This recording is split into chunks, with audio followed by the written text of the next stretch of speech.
You're listening to the Sex Addicts Recovery Podcast, a place for sex addicts to share their experiences of recovery, to help break the stigma, myths, and misconceptions of sex addiction.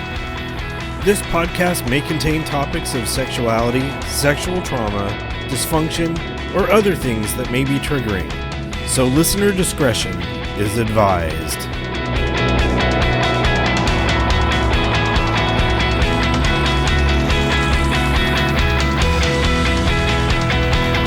Hello, and welcome to the Sex Addicts Recovery Podcast.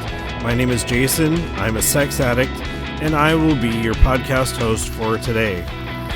What's going on, everyone? Welcome to episode number 47 of the Sex Addicts Recovery Podcast. Today, I'm happy to be sharing a conversation that I had with Darren S. from the UK. And I was off of work this week and had the opportunity to record earlier than I usually do to accommodate recording guests in the UK.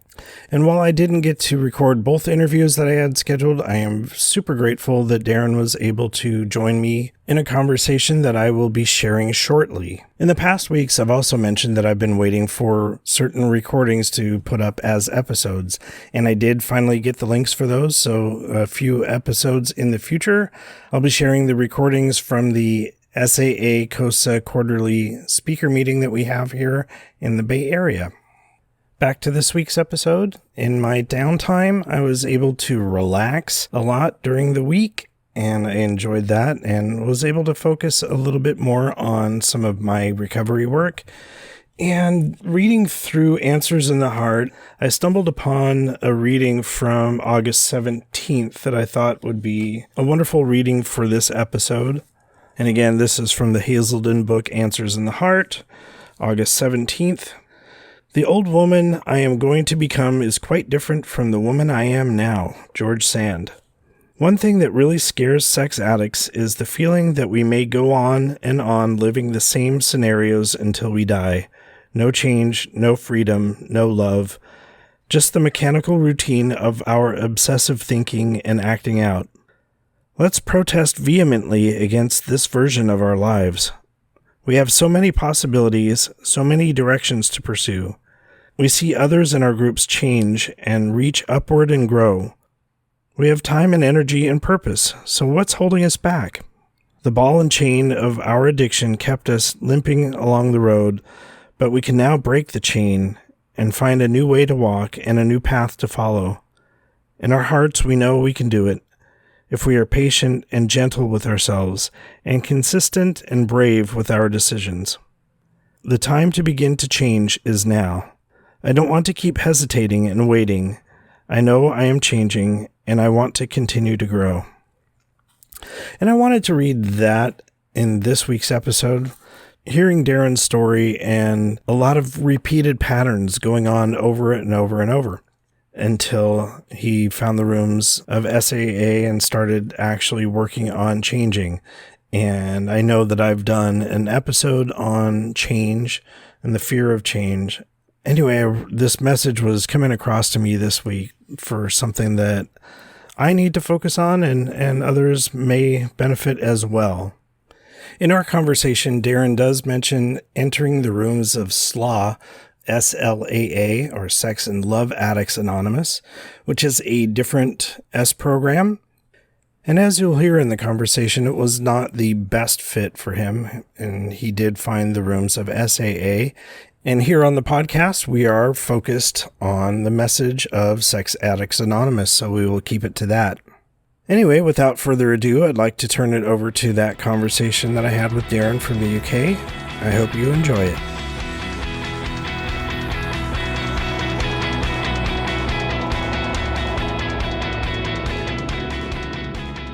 Cool. Well, we are so grateful to have Darren here on the podcast, traveling all the way from the UK. So whereabouts are you? I'm in central London at the moment. Nice. Before I start my work shift, I just made the hour drive from where I live to get here, and panicking I wouldn't get here in time, so I get a good connection. But luckily, higher power worked for me tonight. So awesome. Fantastic. And you've been, I know in the UK, you guys have been really clinging on to the podcast. I heard that got shared in a WhatsApp group and then up on the UK website.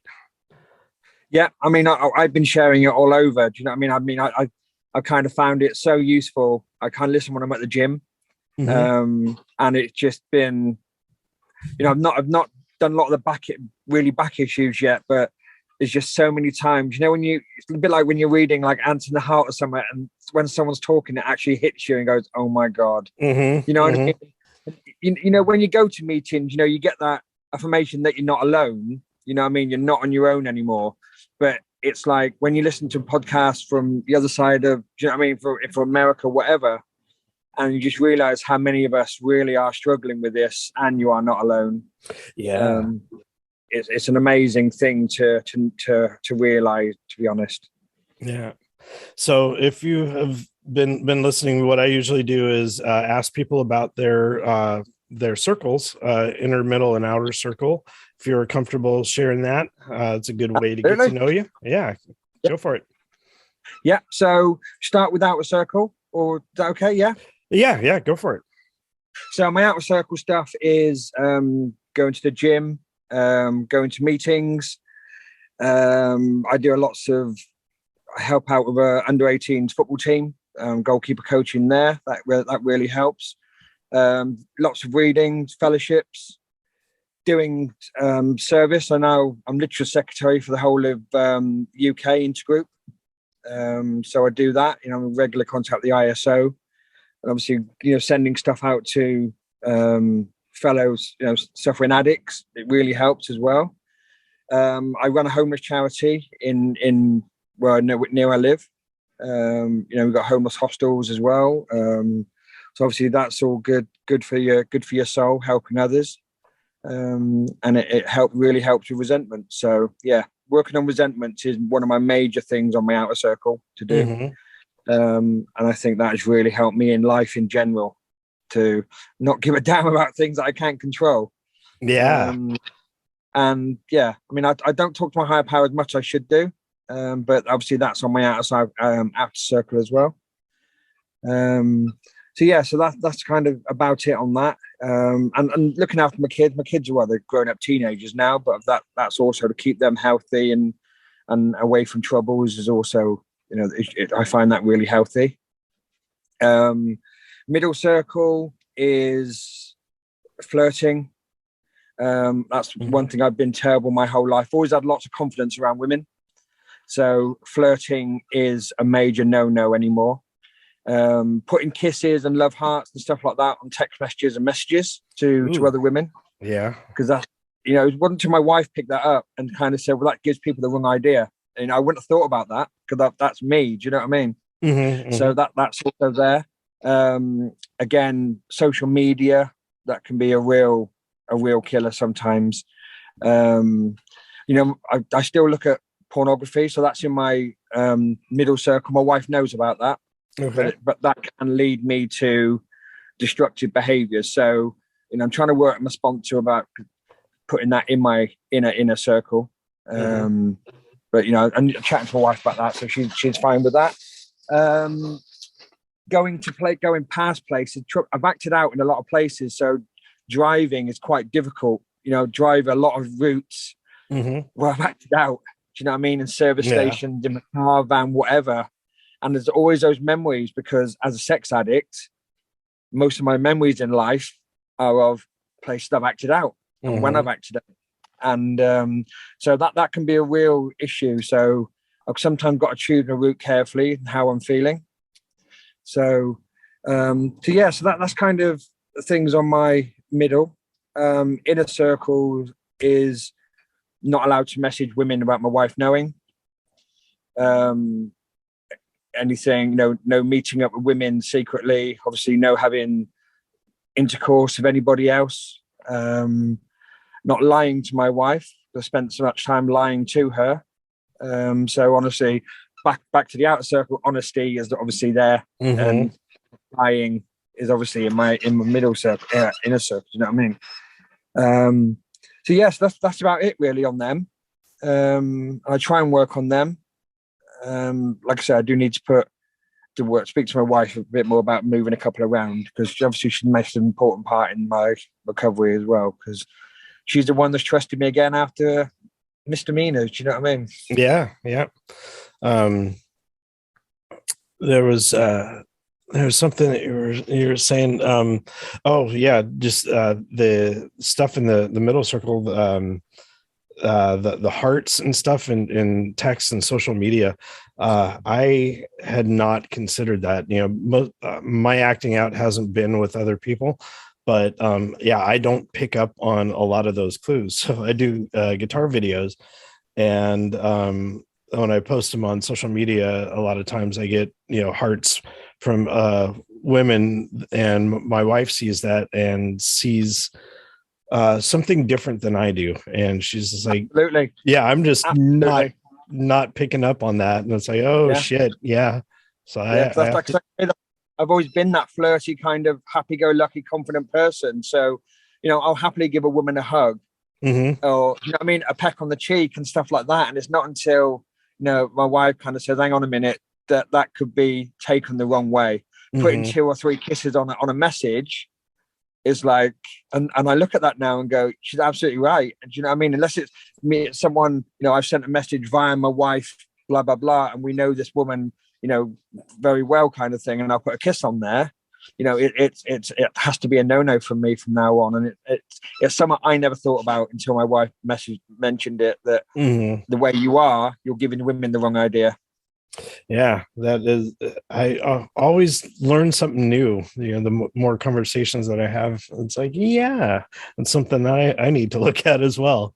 So Yeah. awesome. So now that we have this circles out of the way, I wanted to kind of see how you grew up and how you made your way into the rooms of SAA. So I grew up. I have 2 older brothers and an older sister. So I'm the baby of the family, obviously. And sex was very open topic in the family. I would find pornography around the house at a very young age. Mm-hmm. There was lots of lots of sexual innuendo, which mum still does now. Father's not with me anymore, but and it's cringeworthy now. I think about it. Mm-hmm. Do you know what I mean? I'd not learned this really until coming to the rooms of SAA nearly 4 years ago, that sometimes I'd have my children in the car and I'd wolf whistle at women. Do you know what I mean? It's those kind of things that you just now look back on. Anyway, so growing up was a bit tough, really. We lived in a little village, about an hour and a half drive from London. I shared a room with my 2 brothers. From the age of about 8, there was a couple of years of sexual abuse by them started. And that kind of messed me up a little bit, because they're my brothers and family, and family's supposed to be love. That's affected me my whole life. The fact that if I don't get sex, I don't feel loved. And it's really affected me my whole life. So that happened for 2 or 3 years, abused by my brothers. And then, pornography was rife in my life. Stealing magazines from shops, Mm-hmm. objectification of women, fantasy of my mum's friends, a lot of fantasy about them. And then, growing up again, lots of masturbation to pornography. I did a paper round, and I'd steal magazines every single day from the shop. And I had so many under my bed. It was Mm-hmm. ridiculous. You know what I mean? And it was it was a bit of a masturbation fest in the bedroom, unfortunately. You know what I mean? It was and it was always the same as like, oh my God, let's try and look at the next picture. It might be better. It might be better. It's the same as modern day pornography kind of thing. Around about the age of 16, I got my first girlfriend. And just to move that to current, from that day forward, on the 13th of March, 1989, I've not had one day where I've been a single person. Wow. Yeah. And and so she was amazing, this woman. We spent 12 years together. affairs started pretty quickly. I got a job at a factory where, again, sexual innuendo, the blokes there were a lot older than me. And of course, macho male chats and there was a lot of women in the factory, and affairs started with a couple of them behind my girlfriend's back, sorry. And I think nothing of taking women back after work, having sex at home before my girlfriend got home from work. And then, do you know what I mean? Then maybe in the evening, go out with my girlfriend and the girl that Oh, geez. Yeah. And it was like a badge of honor. Do you know what I mean? And it made my heart pump in excitement and scared, because I was this kind of Billy Big Balls. Do you know what I mean? And I didn't think about any consequences or any harm I was causing to a near perfect woman. And this started it, I carried on seeing women behind her back for the 12 years we were together. And every person I've ever been with is always somebody I know. I've never had a one night stand. It's always been people I've got close to. Okay. Again, coming back to being abused by my brothers and being family, people I know, that's probably why it's never been strangers. It has to be somebody I know, comfort kind of thing. So yes, we were together 12 years. I then got a computer, and obviously pornographic magazines went out the window. And of course it was all internet based, saving all these, it's never been anything illegal, anything like that. My thing is secretaries, older women, high heels, nylons, that kind of thing. That's my fetish, basically. And I then fell for the band I started following, local band, and I've been obsessed with them 22 years. And through their chat room, I got chatting to a woman, and we arranged to meet up. I went to London, spent the night with her, and then told my girlfriend I was leaving because the sex was better. That's all it was. This woman I'd met wasn't a very nice person at all, but the sex was better, and that's what I needed in my life. So I left everything behind. I left my house, which is now worth a fortune. My girlfriend sold for a lot of money, but that's a consequence. I left all my friends and moved 100 miles away to start a new life with this woman. But it wasn't long again before I started having affairs again. And there was an overlapping one from my last relationship. Another woman I kind of been seeing on and off. And then we had a couple of children. One of my lowest points when I think of is I remember when one of my children was very young. I was going off to work about 11 o'clock at night. My wife phoned me up screaming and crying down the phone that the baby wouldn't sleep and she felt like she wanted to kill herself, blah, blah, blah. And I was on my way to get my fix to someone I'd arranged to meet up with. So nothing was going to stop that. Any normal person would be like, phone work, I can't come in today. But no, I had to go and get my fix for the next 2 or 3 hours. Do you know what I mean? And it was absolute bedlam, really. My wife found out about an affair I was having with one of my son's school teachers. Again, someone close who was looking after a family member. And she phoned her husband, and I let him give me a bit of a kicking when they found out. I had to move out. I moved out of the house, lived around the corner. And then eventually my wife kind of let me move back in after trust and after we'd been to counselling and stuff like that. That didn't stop it. Affairs continued with other people I knew. I run a football team, so a couple of the mums from the football teams, got a bit flirty. And of course, I've never been one to start anything, but if a woman kind of came on to me, I couldn't say no. Again, it's that not wanting to let people down. And it's something that's ruined my life, really. And so affairs started, continued, and then one day I met someone else, again, a follower of this band I was following, another affair started, more lies, booking holidays and not telling my wife about them just so I could meet up in hotels and stuff like that. And again, the sex was better. So what did I do? I left home. I left my 2 children behind just because the highs of sex. And I'm still currently with this woman, but I had an affair for 16 months, just after 3 months after we got married.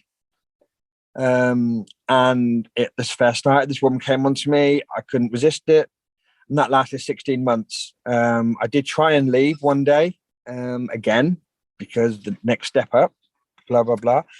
My wife persuaded me to stay.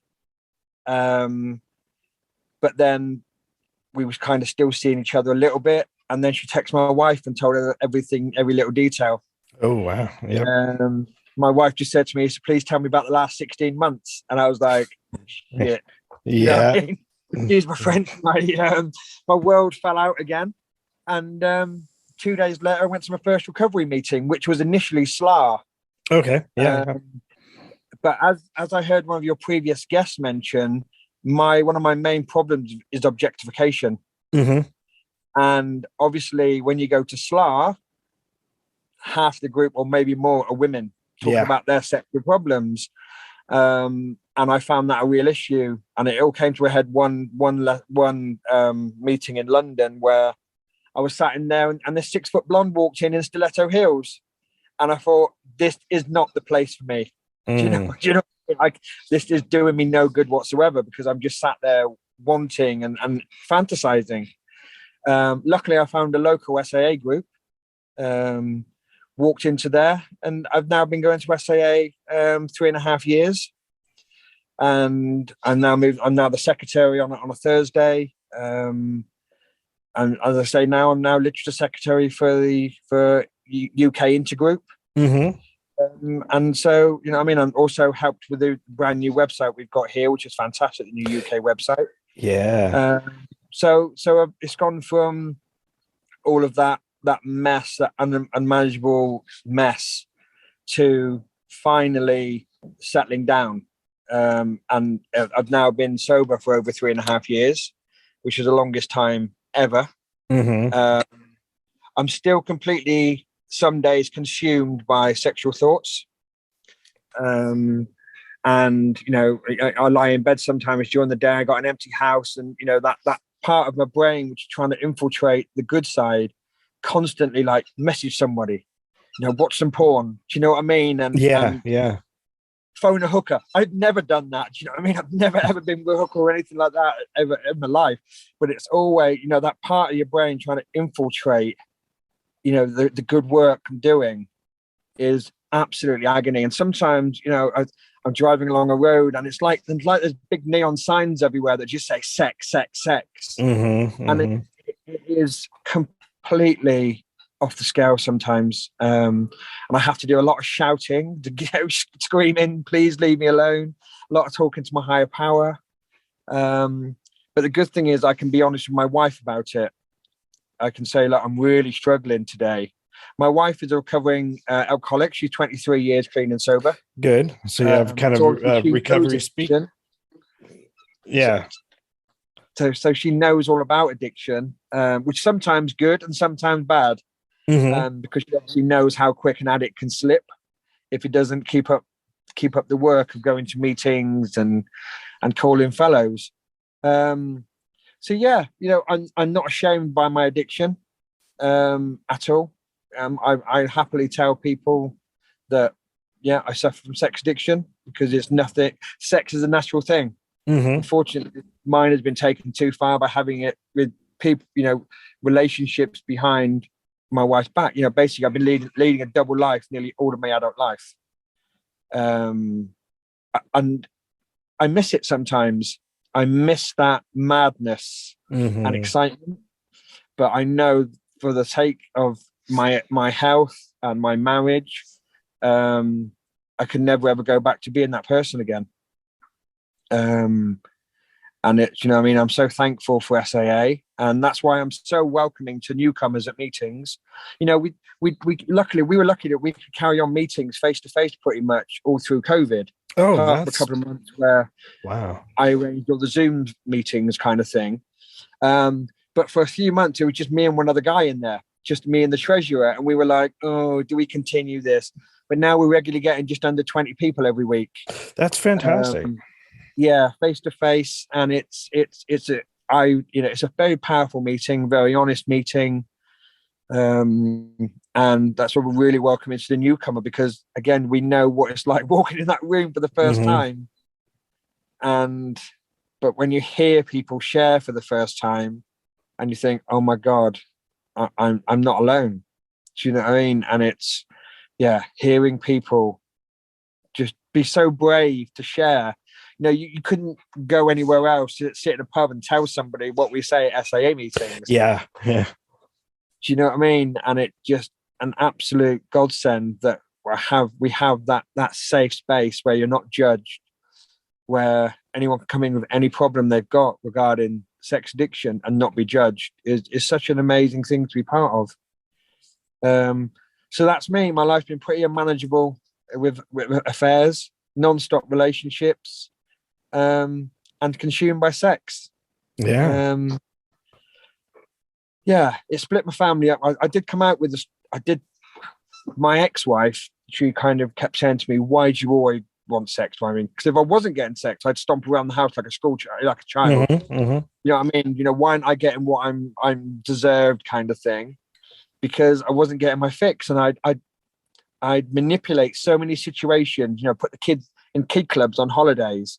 You know, I've spent thousands of pounds on holidays and stuff like that, but only remember the sexual parts of those holidays. And it's so sad. Do you know what I mean? I can't remember anything about exploring Australia, Vegas, whatever. All I can remember is the sex parts. Wow. And it's sad, and it's, you know, I got two children. They're both late teens. They both know about my addiction. I talk about it to them quite a lot. Warn them about how to treat women. Warn them about the internet. And you know what I mean? And it's, you know, they sit down and listen. And I think it's important that they know that it's messed my life up. And I've heard, you know, I mean, I've been with some fantastic women in my time in relationships, and I've hurt every single one of them. And not one of them deserved it. Do you know what I mean? I never, ever set out to do it. Yeah. So many families have welcomed me in and let every single one of them down. And that's a lot to deal with, really. And that's why I know I can never do it again. I don't want to ever be that person again. I can't. I'm not saying I never will. Once that temptation put in front of me, would I be able to say no? I'm not sure. But what I can't do is be that flirty person. Put those messages, put those kisses on and love hearts on text messages and stuff like that to make it look like I'm available and up for anything. I have to be that kind of, still have a laugh with people, but I have to be that kind of closed book. I'm married. You know what I mean? And I value my marriage. Yeah. So basically that's it. It's I'm now 49 years old. It's been a part of my life for a long, long time. Yeah. And I just wish it would go away. Yeah. I wanted to touch on a couple of things. One was service, but the thought of welcoming the newcomer, and you know, especially in the days of COVID, our meetings are just starting to come back into in person. It's been interesting. Most of our welcoming newcomers into meetings has been on Zoom, and so people, you know, they come into the program and just have this this interaction with people on a screen, and when they come into a meeting room, the vibe is so much different, and sometimes it's overwhelming, and other times it's welcoming. And so, Yeah. yeah, we're one of our meetings has been back for about a half a year, and we're still welcoming in newcomers. It used to be, this meeting used to be about 35 to 50 people a week, and now it has dwindled down to about 8 to 10 in person. And we also have a separate Zoom meeting for that same time slot. But welcoming in newcomers into that meeting has been so awesome, and just to see that people are finding us and finding the message of recovery in our rooms. It's something that I think one of the most important thing, obviously, we had 2 newcomers last week, is to try and realize that there's no shame in being there. Mm-hmm. And you know what I mean, and talking to them, and I like to talk to them straight away and say, hello, my name's Dan, I'm a sex addict, these are my bottom lines, kind of thing. Do you know what I mean? Mm-hmm. And so that straight away, they kind of, a lot of people know, they're not in the wrong place. But that there's people then that have been there 2 or 3 months who, that first meeting they turned up in, they were in tears, they were shaking, they were, do you know what I mean? They were lost. Seeing those people then pick up their sobriety chips, Mm-hmm. and seeing how much they've grown is just, I don't know, it just makes me want to cry that though. Do you know what I mean? Seeing how much people who were cheating every single day, then getting their 1-year medallion for not doing it at all. And Mm-hmm. it's amazing how it works if you work it, basically. Do you know what I mean? If you want to work it. And yeah, we've been on one of our meetings, the one that I talk about a lot, that we've moved to 7 days a week, when there were quite a few people that just joined that group right when we were starting, and these are people around the country and then around the world, and it's been interesting seeing, knowing these people that I've never met in person. I've known a couple of them for now 2 years, and seeing where they came in and where they are now. We've done one group where we went through all 12 steps last year, and so the growth in these men that came into the rooms just a mess,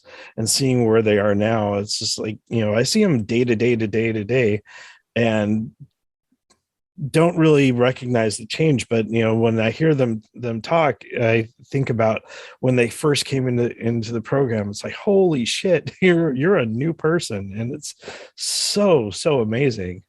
Yeah, I mean, I used to be so obsessed with time.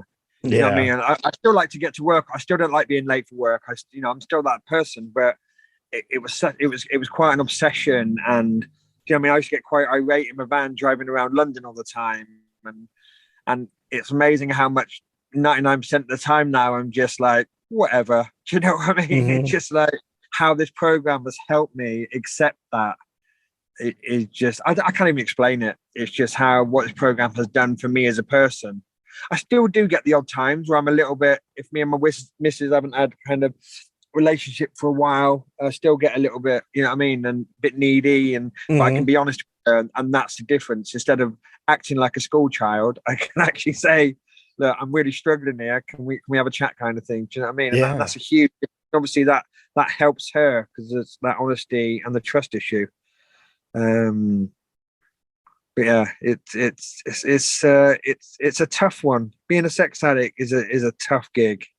Sometimes my wife says to me, it's like, oh, but what if I said to you that, about drinking all the time? And the trouble is, sex, we're kind of programmed to have sex. It's a kind of a need to feel wanted, and we're not programmed to pick up a bottle and get bladdered, kind of thing. Do you know what I mean? And that's the thing. It's to feel wanted and to feel loved, and it is kind of a natural thing. And obviously, during what happened to me as a child and stuff like that, obviously it made it probably more so that to feel needed and wanted. But but yeah, it's certainly a battle. Every day is a battle, that's for sure. Mm-hmm. Mm-hmm. Yeah. Sex is a necessity of life. And picking up a bottle is not a necessity of life. Absolutely.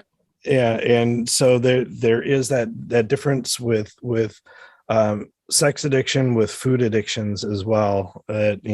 We must consume food to stay alive, and to find that balance of what is healthy and what is not healthy is such a hard thing. And with sex is the same thing, trying to find that balance of, this is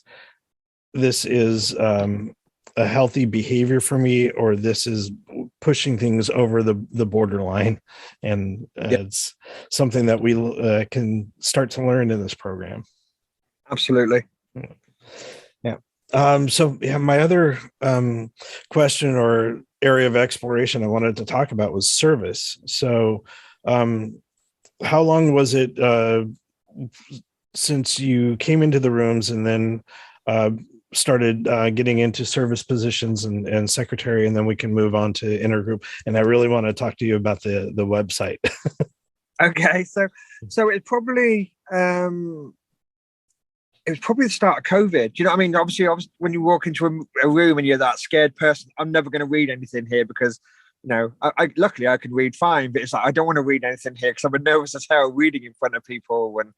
And then obviously that advances, and then people kind of off sick, whatever, and they go, anyone want to do the meeting tonight? Put your hand up. I'm happy to do it, kind of thing. And then I started. So it's probably about 18 months, or maybe 12 months. I started doing the secretary on a Thursday night meeting. There's 2 meetings where I live, on a Tuesday and a Thursday. And then obviously COVID hit. So we then did Zoom on a Tuesday and Thursdays. We had no Zoom set up, and I thought, you know what, as my payment, as my service, I will pay for a Zoom, professional Zoom for the next how long, out my own pocket, just because it's helping me stay married, stay sane, blah blah blah. So I then was secretary on Tuesday and Thursdays, all the way through the first few months of COVID till we were allowed to meet up again. And then I've been secretary then up until we had a group conscious 2 months ago, where then someone else had to take over for a little bit. So that's basically on that, for service so probably about a year. So I started doing the secretary stuff on a Thursday night, on Tuesday. Cool. And how did you get into working with your intergroup and doing the literature for UK? So our GSR turned up, put a group. We got a WhatsApp group for our Tuesday and Thursday. GSR put a thing in there saying these positions are available. And I thought, you know what, I'd like a go at that. So obviously then I got invited to an intergroup meeting where I put my case forward, because the last one was stepping down. I didn't realize what a ball ache it actually is of a job, to be fair, being the literature one, to be fair. And then, they got accepted. And so that I'm back, actually, the 1st of March, I've been doing it a year. I met the old one in a service station, just like old days, basically. I met him in a service station where we swapped all the books, the stuff over. And that's where that started. That started a year ago in March. And obviously I've got a lot more confident doing that now. And I got an ISO order coming tomorrow morning, actually, big one. Nice. And so that kind of worked there, and I've got put my own kind of mark on how I do things with that, and how I do my stock taking, so that's worked really well, and I'm glad I've done it. But sometimes it does get time consuming. Like I say, I work full time. I run a homeless charity. I'm under 18 as football coach, soccer coach to you. And do you know what I mean? I got 2 teenage boys. So trying to fit all the literature stuff in as well is it's a bit mad sometimes. Yeah. I know exactly how you feel. So I've got a 13-year-old that I'm trying to raise right. I do work full time. I've pulled back on service at the meeting level, the local meeting level. For years and years, I did secretary. I still hold the audio librarian position at one of the meetings. But yeah, I do a lot of work with Intergroup and obviously the podcast. And we are the Bay Area Intergroup is revamping our website. And I know that you guys in the UK have overhauled your Intergroup website, and it's so funny that I gave you guys the coding to put the podcast player on your website, and even though it's a Bay Area project, we don't have the player on our website page. And so one of the things that when we're going to be reorganizing our website, we will have a page dedicated to the podcast. But it's like, hey, they're in the UK and they've got the podcast player on their website. How come we can't do something similar here? So yeah, we're really lucky that obviously we spent a bit of money on the website and had it done properly.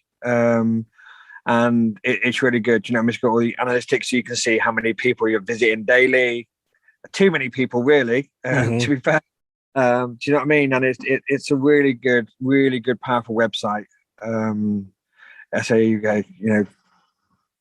.info kind of thing, and it's a really good website, and it's clear, easy to use. And yeah, so obviously I've helped out doing all the shop side of things with all the stock and ideas for the shop, and it was kind of given the idea of putting the Voices of Recovery reading of the day on there, so someone can just look on because it's a very powerful book, that one. Some amazing daily stories in that daily reads. You know what I mean?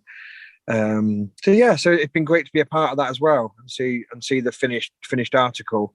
So yeah, so it's all been mad really, from say 3.5 years ago, being this person who unmanageable, looked like he's going to get divorced for the second time, and you know what I mean, living in his van or whatever for a while, and to now doing stuff for Intergroup UK. It's a good place to be.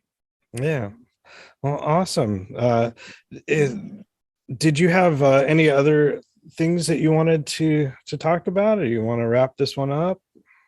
No, I think I'm good. I think I've covered pretty much everything. Okay. But yeah, I really love listening to your podcast, and we're spreading the word. It's a powerful piece you're doing. So well done. Well, thank you so much for joining us, Darren, and I look forward to talking with you again in the future. Yeah, 100%. We'll catch up soon. All right, cool. See you later, man.